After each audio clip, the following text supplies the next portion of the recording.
नमस्कार भैया सबको। या 20 या 22 साल से मैं ऑटो चलाता हूँ हैदराबाद में। इतने तो ख़तरनाक दिन तो मैं कभी नहीं देखा, मेरी ज़िंदगी में नहीं देखा। चंद्रबाबू नायडू साहब का मैं ज़माना देखा, राजशेखर रेड्डी साहब का ज़माना देखा, केसीआर साहब का ज़माना देखा, रेवंत रेड्डी साहब का भी ज़माना देख रहा हूँ, मगर इतने ख़तरनाक दिन तो मैं कभी नहीं देखा भैया। और ऊपर से जुल्म ऐसा हो रहा, हमारे को तनख्वाह नहीं बढ़ी के कम से कम 13 से 14 साल हो रहा। राजशेखर रेड्डी पहले मैकेनिकल मीटर था, डिजिटल मीटर लाने के बाद राजशेखर रेड्डी पैराड ग्राउंड में ओ मैकेनिकल मीटर को तुम लोग टेम्परिंग कर रहे बोल के ऑटो वालों को ये करके, और वाकई में भी कर रहे थे भी। ओ एक गेयर आता, वो गेयर भी डाल रहे थे हमारे मीटर के मैकेनिक। ओ मैं जब भी बेईमानी नहीं करा, मैं 5 रुपये 20 रुपये से किलोमीटर है जब से मैं गाड़ी चलाता हूँ हैदराबाद में।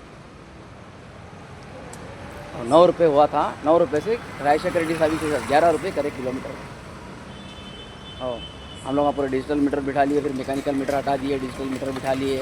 डिजिटल मीटर बिठाने के बाद सही चला, फिर राजशेखर रेड्डी साहब इंतकाल हो गया, एक्सीडेंट में मर गए, धिंगाना हो गया। ये पूरा होने के बाद तेलंगाना आया, तेलंगाना आने के बाद भी ना ऑटो वालों का 1 रुपये का भी फ़ायदा नहीं हुआ। तेलंगाना आया बोले ऐसा, मगर बंगारू तेलंगाना में हम लोग का नहीं है। हैदराबाद का ऑटो वाला बंगारू तेलंगाना में नहीं है। और जो हुकूमत सही थी, हैदराबाद का सिस्टम सही था, हैदराबाद का उसका खूबसूरत था, क्लीन था, ग्रीन था, बोलते चंद्रबाबू नायडू के ज़माने में क्लीन था। 100% मार्क चंद्रबाबू नायडू साहब को दे सकते।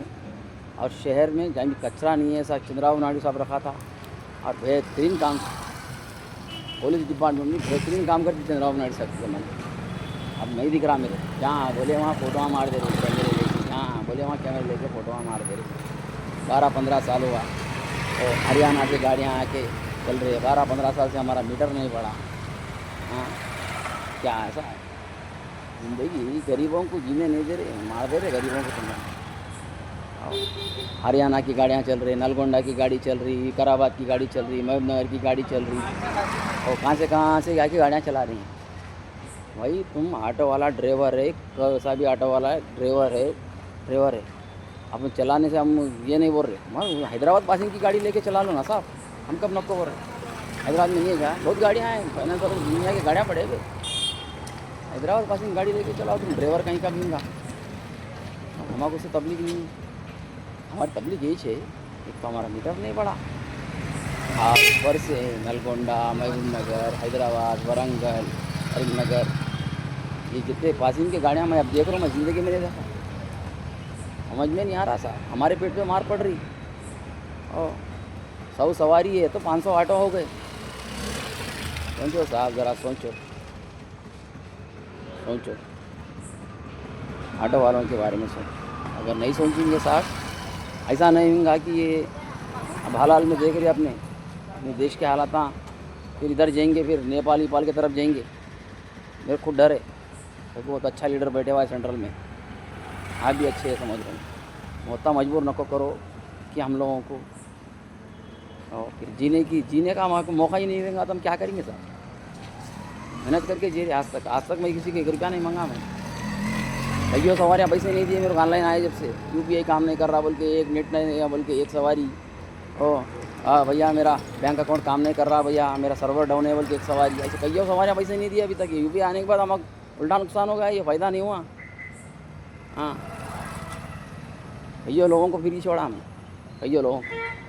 गाँव से अगर कोई सवारी अगर आई, गाँव वाला कोई आया एग्ज़ाम लिखने, सेंटर गए जब एग्ज़ाम लिखने आते, वहाँ एग्ज़ाम रहते ना, और दूर कहाँ है, एक मौलाली में एक सेंटर है, एक वालवाल में एक सेंटर है, ऐसे एग्ज़ाम लिखने आए तो कई लोगों को फ्री सर्विस भी दिया हम।